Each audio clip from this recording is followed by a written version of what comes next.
நீங்கள் பார்த்துக் கொண்டிருப்பது உங்கள் விஜய்.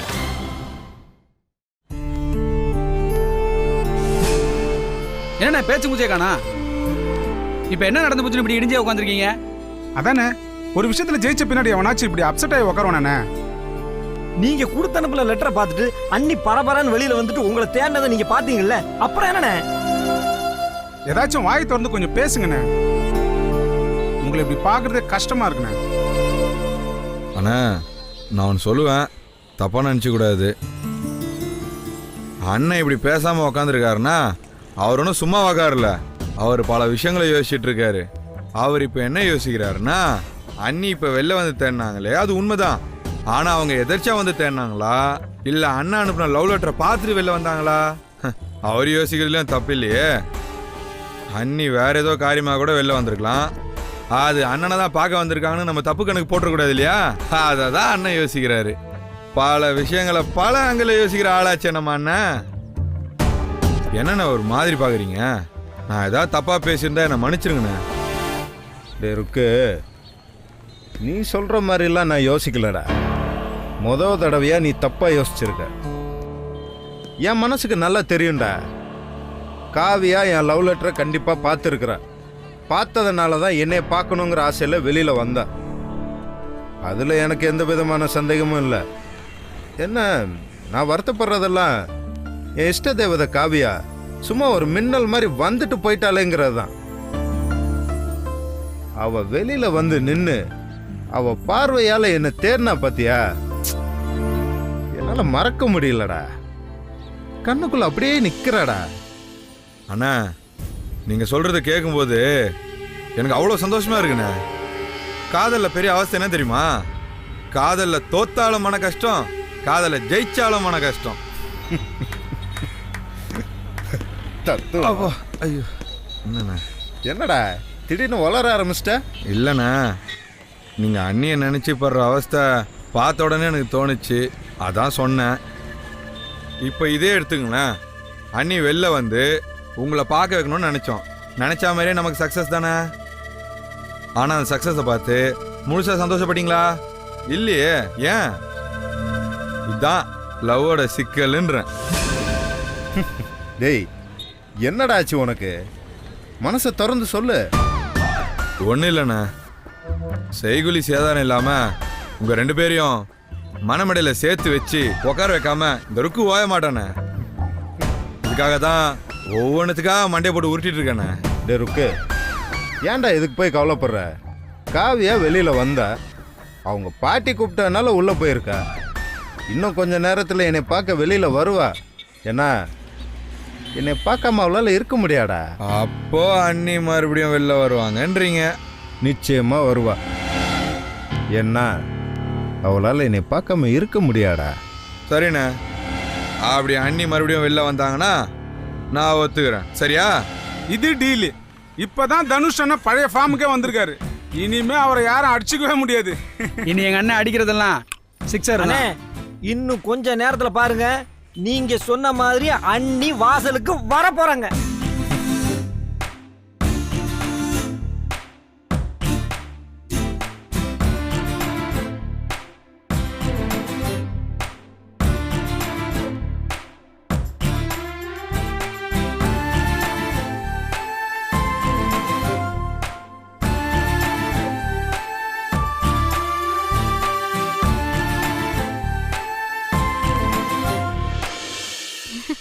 கைய கூட காவியா.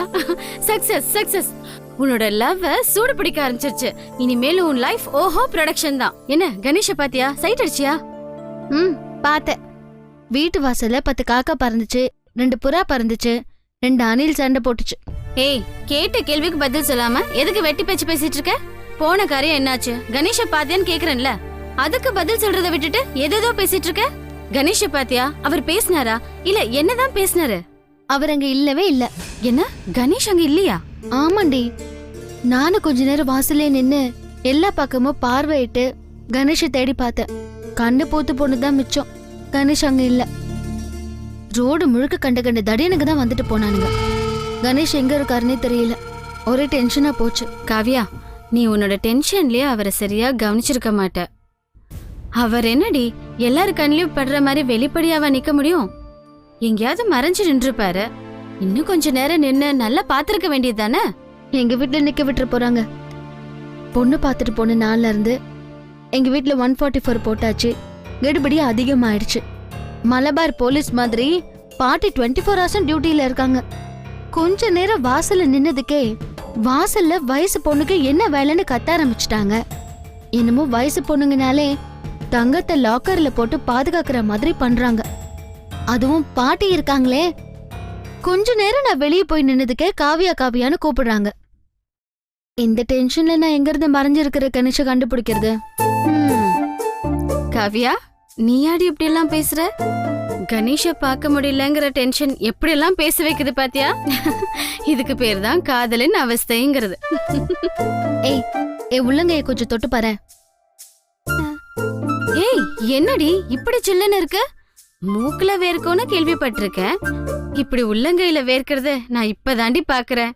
இதுக்கு பேர் தான் லவ் ஃபீவர். அடி அடி வாங்க போற. நானே பயத்துலயும் டென்ஷன்லயும் கை கால் உதறி போய் கிடக்குறேன். லவ்வா லவ். காவியா, கணேஷோட இந்த ஆபரேஷன் இருக்கே, அதோட முக்கிய குறிக்கோள் என்னன்னு முதல்ல நம்ம ஆராய்ச்சி பண்ணணும். உன் லெட்டர் என்ன சொல்லுது? ஒரு முறை வாசலுக்கு வந்து போ, உன்னை பார்க்க வேண்டும். அப்படின்னா என்ன அர்த்தம்? உன்னை டெய்லி பார்க்க முடியாம தவிச்சு போயிருக்காரு. அவர் கண்ணு குளிர குளிர உன்னை பார்த்து ரசிக்கிறது தான் அவரோட திட்டம். அதனால தான் உன் கண்ணுக்கு சட்டுன்னு படாத இடத்துல ஒளிஞ்சிட்டு இருக்காரு. அதனாலதான் உன் கண்ணுக்கு முன்னாடி வந்து நிக்கல. இப்ப புரிஞ்சுதா உனக்கு? அதனால இப்ப நீ என்ன பண்றன்னா, வெளியில போய் அவருக்காக வாசல்ல ஒரு கேட் வாக் கொடுக்கற. அவரு உன் கண்ணுல பட்டாருன்னா உனக்கு அதிர்ஷ்டம், இல்லன்னா அவருக்கு மட்டும்தான் அதிர்ஷ்டம். என்ன இதெல்லாம்? எனக்கு இதெல்லாம் கொஞ்சம் கூட பிடிக்கவே இல்ல. ஜென்டில்மேன்னா கல்யாண சம்பந்தமா ஏதாவது ஒரு காரணத்தை சொல்லி எங்க வீட்டுக்கு வந்து என்ன டீசெண்டா பாத்துட்டு போறது எப்படி? இந்த மாதிரி மறைஞ்சிருந்து பாக்குறது எப்படி? இது ரொம்ப லோ கிளாஸா இல்ல? இந்த மாதிரி ரேஞ்சில இருக்கிறவங்க பண்ற காரியமா இது? காவியா, உனக்கு இதுல இருக்கிற த்ரில் புரிய மாட்டேங்குதுடி. நீ அரேஞ்ச் மேரேஜாவே நடக்கணும்னு பாக்குற. ஆனா கணேஷ் என்ன நினைக்கிறாருன்னா, அரேஞ்ச் மேரேஜ லவ் மேரேஜா ஆக்கணும்னு பாக்குறாரு. உன்னை போல மரமண்டைங்களுக்கு இது புரியவே புரியாது. அதனால தயவு செஞ்சு என் கூட இப்ப வாசலுக்கு வா. நம்ம கணேஷ் எங்க இருக்கிறாருன்னு பாக்கலாம். வா. ஏய் வேணாடி. எந்திரி வா, நான் சொல்றேன்ல, நம்ம போய் பாக்கலாம். ஐயோ ப்ளீஸ், எனக்கு இதெல்லாம் பிடிக்கல. காவியா வான்னு சொல்றேன்ல. வேணா விடு. காவியா, என்னடி எங்க பேச்சு? ரொம்ப நேரமா 2 பேரும் நின்னு பேசிக்கிட்டு இருக்கீங்க. இதோ வரோம் பாட்டி. காவியா தலைவலிக்குதுன்னா அதான் காஃபி குடிக்கிறியான்னு கேட்டுட்டு இருக்கேன். உங்களுக்கு வேணுமா பாட்டி? என்னைக்கடி நான் காஃபி வேண்டான்னு சொல்லியிருக்கேன், எடுத்துட்டு வா. இதோ வரேன் பாட்டி. என்னடி பாட்டிக்கு காஃபி குடுக்கறத விட்டுட்டு உன் லவ் டெவலப் பண்ணுவோம். வா. நான் வரல. வான்னு சொல்றேன்ல. சொன்னா கேளு.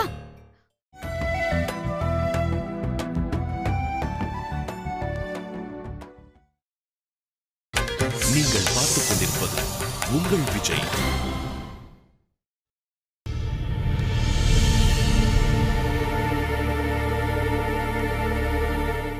அண்ணே, அண்ணிண்ணே, அண்ணி வர்றாங்கண்ணே.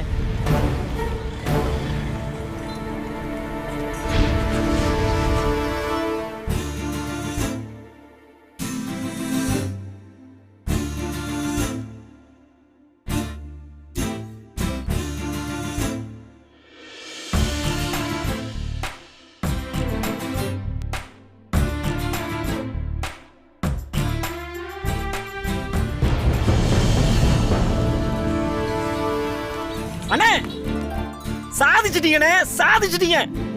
அண்ணி செகண்ட் என்ட்ரி கொடுத்துட்டாங்க. உங்க லவ் சக்சஸ் ஆயிருச்சு. என்னடா இது, கதையிலே பெரிய ட்விஸ்டா வைக்கிறாளே காவியா.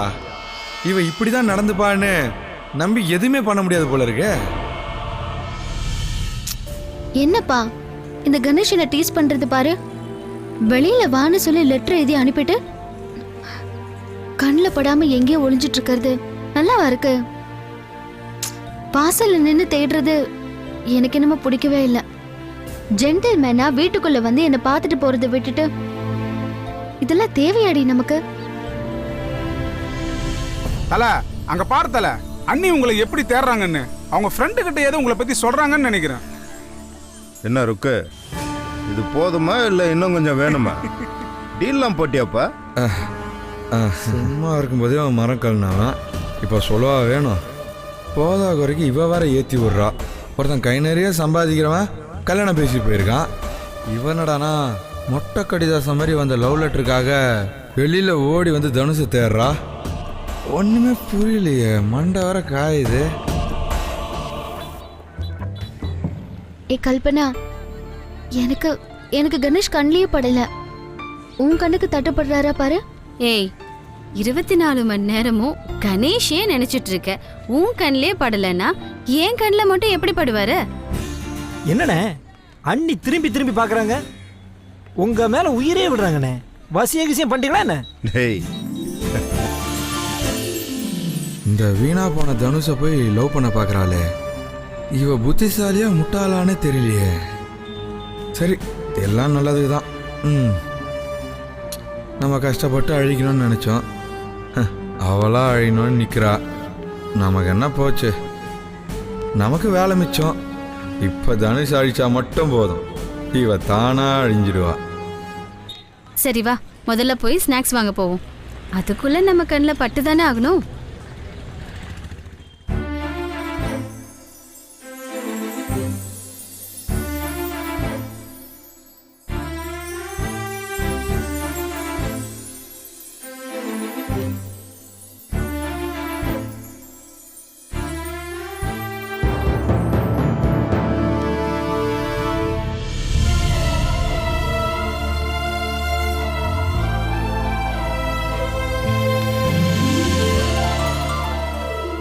அண்ணே, உங்ககிட்ட பேசணுங்கிறதுக்காக தான் அண்ணி இப்படி கிராஸ் பண்ணி போற மாதிரி போறாங்க. போங்கண்ணே, ஏதாச்சும் போய் பேசுங்கண்ணே, பேசுங்கண்ணே.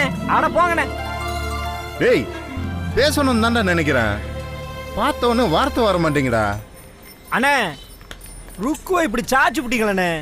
ருக்கு ஏதோ அண்ணன் கிட்ட சவால் விட்ட பாத்தியா, சொல்லி வச்ச மாதிரி அடிச்சாரு. என்னாச்சு ஒரு சவால்? டேய் சுமாரா, ருக்கு என் கூட பிறக்காத தம்பி மாதிரிடா. அவன் கொடுத்த ஐடியா படி தானே நம்ம லவ் லெட்டர் எழுதி அனுப்பணும். அதில் அவனுக்கு ஒரு டென்ஷனு.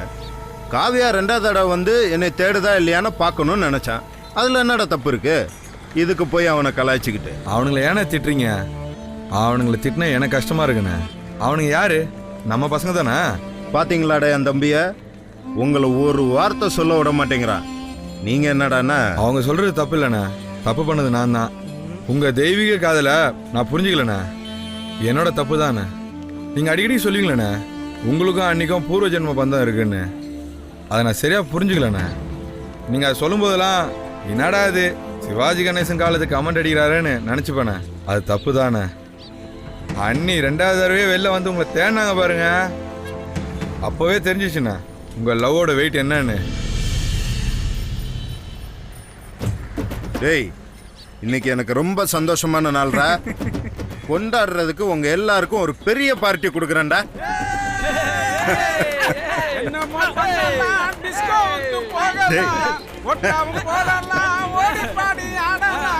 ஆல்ரெடி நேரமாச்சு, பப்பும் தானே மூடி போச்சு. Where is the party? அண்ணன் எங்க கொடுக்குறாரோ அங்கதான்.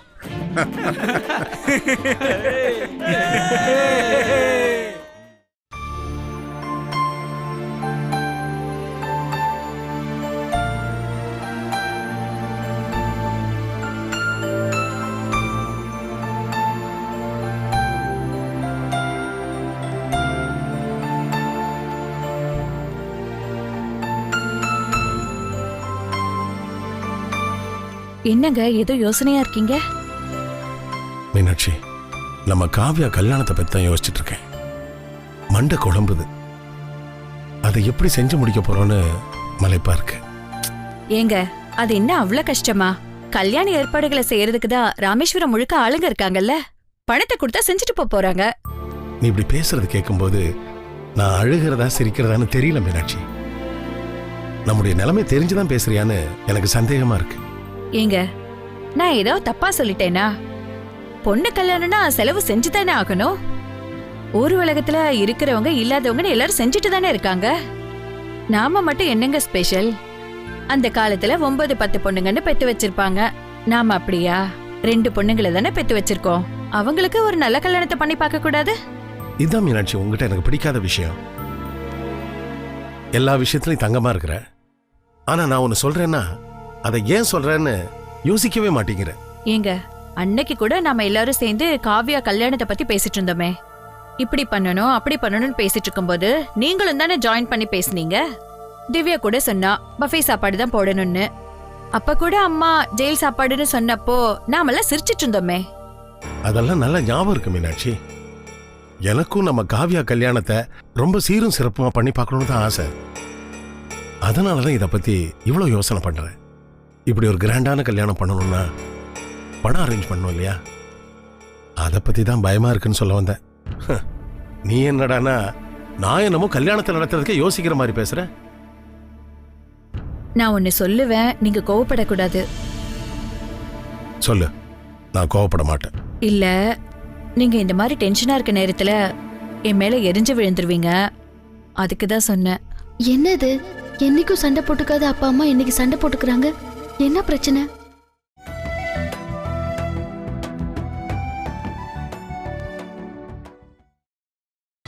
நீங்கள் பார்த்துக் கொண்டிருப்பது உங்கள் விஜய். நான் ஒன்னு சொல்லுவேன், நீங்க கோவப்படக்கூடாது. சொல்லு, நான் கோவப்பட மாட்டேன். இல்ல, நீங்க இந்த மாதிரி டென்ஷனா இருக்க நேரத்துல என் மேல எரிஞ்சு விழுந்துருவீங்க. அதுக்கு தான் சொன்னேன். என்னது, என்னைக்கும் சண்டை போட்டுக்காத அப்பா அம்மா இன்னைக்கு சண்டை போட்டுக்கிறாங்க? என்ன பிரச்சனை? இதனாலதான் எனக்கு டென்ஷன் வர்றதே. நான் கோபப்பட மாட்டேன்னு சொன்ன பிறகு திரும்ப திரும்ப அதையே சொல்லக்கூடாது. இத பாருங்க, கல்யாணத்துல மேஜர் செலவு என்ன? கல்யாண மண்டபம், சாப்பாடு, துணிமணி, நகை நட்டு, சீரு, இது போல செலவுங்க தான். இதுக்கெல்லாம் எவ்வளவு பணம் தேவைப்படுதுன்னு பட்ஜெட் போடலாம் வாங்க. அதுக்கப்புறம் அந்த பணத்தை எப்படி புரட்டுறதுன்னு கடவுள் ஒரு வழியை காட்டுவாருங்க. இதுல நமக்கு ஒரு பெரிய நிம்மதி என்ன தெரியுமா? இந்த சம்பந்தத்துல சுந்தரேசன் சார் இதுவரைக்கும் வரதட்சணைன்னு ஒரு வார்த்தை கூட பேசினதில்ல. இது நல்லதுக்கா கெட்டதுக்கான்னு எனக்கே தெரியல. உண்மைதாங்க. ஆனா அவர் கேட்கலங்கிறதுக்காக நம்ம பிள்ளைக்கு நம்மளால முடிஞ்ச நகைய போடணுமா வேண்டாமா? தங்கத்தோட விலைய நினைச்சா பயமா இருக்குன்னு நீங்க சொன்னது என்னவோ உண்மைதான். நான் என்ன சொல்றேன்னா, பணம் பத்தலைங்கிறதுக்காக நீங்க ஒன்னும் பயப்படாதீங்க. என் பேர்ல இருக்க தென்னந்தோப்பை வித்துருவோம். நம்ம காவியாவை விடவா தென்னந்தோப்பு பெருசா போச்சு? என்னப்பா, இன்னும் தூங்கலையா? இல்லம்மா, சும்மா பேசிட்டு இருந்தோம். கொசுவத்தி எடுத்துட்டு போலான்னு வந்தேன். எடுத்துக்கோமா. என்னவோ தென்னந்தோப்பை விக்கிறத பத்தி பேசிட்டு இருந்தீங்க. ஆமாம்மா, அம்மா பேர்ல ஒரு தென்னந்தோப்பு இருக்குல்ல, அதை பாத்துக்கிறதுக்கு ஒழுங்கான ஆள் இல்லைல்ல, அதனால அதை வித்துறான்னு அம்மா சொல்லிட்டு இருந்தாங்க. இல்ல, ஏதோ காவியாவை விடவா தென்னந்தோப்புன்னு காதுல விழுந்தது. இல்லம்மா, அது அது வந்து அப்பா, நான் சொல்றத தயவு செஞ்சு கொஞ்சம் கேளுங்க. என் கல்யாணம் நம்ம எல்லாருக்கும் சந்தோஷத்தை கொண்டு வரணும். என் கல்யாணத்துக்கு முன்னாடியும் சரி அப்புறமும் சரி நம்ம எல்லாரும் சந்தோஷமா இருக்கணும். என் கல்யாணத்துக்காக இருக்கிற சொத்தெல்லாம் வித்த ஆடம்பரமான கல்யாணம் நான் விரும்பலப்பா. ஏம்மா இப்படி பேசுற? குடும்ப அந்தஸ்து வரட்டு கௌரவங்கிற பேர்ல 32 வகை டிஷ்ஷோட south Indian, north Indian, Punjabi சாப்பாடெல்லாம் போட வேண்டிய அவசியம் நமக்கு இல்லப்பா. ஒரு ஸ்கூல் ஹெட்மாஸ்டர் விரலுக்கு எவ்வளோ வீக்கம் இருந்தா நல்லா இருக்குமோ அந்த விரலுக்கேத்து வீக்கம் இருந்தாலே போதும்பா. நீ பேசாம இரு, எல்லாத்தையும் நாங்க பாத்துக்கிறோம். நம்ம 2 பக்கமும் சொந்தக்காரங்க, பக்கத்து வீடு, ஆபீஸ் ஃப்ரெண்ட்ஸ்னு நிறைய பேர் இருக்காங்க. யாராவது ஒருத்தருக்கு பத்திரிக்கை கொடுக்கலன்னா கூட நம்ம ஊர்ல யாருமே திரும்பி நம்ம மூஞ்சிலேயே முழிக்க மாட்டாங்க. இவ்வளவு கும்பலுக்கு ஏத்த மாதிரி மண்டபம் பார்த்தாகணும், நல்ல சாப்பாடு போட்டாகணும். கல்யாணத்துக்கு வரவங்க பொண்ணு மாப்பிள்ள பேரை கூட மறந்துடுவாங்க. ஆனா சாப்பாடு நல்லா இல்லைன்னா அத மறக்காம காலத்துக்கும் சொல்லி காட்டிட்டே இருப்பாங்க. மா, நான் சொல்றத கொஞ்சம் கேளுங்கம்மா ப்ளீஸ். ஒரு நாள் கூத்துக்காக தோட்டம் வீடெல்லாம் வித்து என் கல்யாணத்துக்கு பண்ணிட்டீங்கன்னா நாளைக்கு உங்களுக்கு வயசான காலத்துல நோய் நொடின்னு வந்தா பணத்துக்கு எங்க போவீங்க? வேண்டாம்ப்பா, நல்ல மனுஷங்க கிடைச்சிருக்காங்க. நீங்க எடுத்து சொன்னா கண்டிப்பா புரிஞ்சுப்பாங்க. அம்மா ப்ளீஸ், சொன்னா கேளுமா. எங்களை பத்தி இவ்ளோ யோசிக்கிறியேம்மா. இவ்ளோ நல்ல பிள்ளைய எங்களுக்கு கடவுள் கொடுத்திருக்காரு. காவியா, நீ குழந்தையா பிறந்து எங்களுக்கு கொடுத்த சந்தோஷம் நிறையம்மா. அந்த சந்தோஷத்துக்கு முன்னாடி இந்த கஷ்டம்லாம் ஒண்ணுமே இல்லம்மா. முதல்ல கண்ணை தொடங்கப்பா. 2 சிட்டுக்குருவிங்க சேர்ந்து நம்ம வீட்ல எளிமையா கூடுகட்டி வாழறது இல்லையா? அதை பார்க்கும்போது எவ்வளவு சந்தோஷமா இருக்கு. அது போல நாங்க வாழ்ந்து காட்டுறோம்ப்பா. வீண் ஆடம்பரத்திலையும் வரட்டு கௌரவத்திலையும் ஒண்ணுமே இல்லப்பா. உங்க 2 பேரு போல அழகான வாழ்க்கை வாழ்ந்து காட்டுறதுதான்ப்பா பெரிய விஷயம். அதுக்கு உங்க ஆசீர்வாதத்தை எனக்கு கொடுங்க. எனக்கு ஒரு பெரிய மனபாரத்தை குறைச்சிட்டம்மா. பிறந்ததுல இருந்து குழந்தைங்க பாரத்தை சுமக்கிற அப்பா அம்மாவோட மனபாரத்தை கூட குறைக்கலன்னா அப்புறம் என்னப்பா குழந்தைங்க.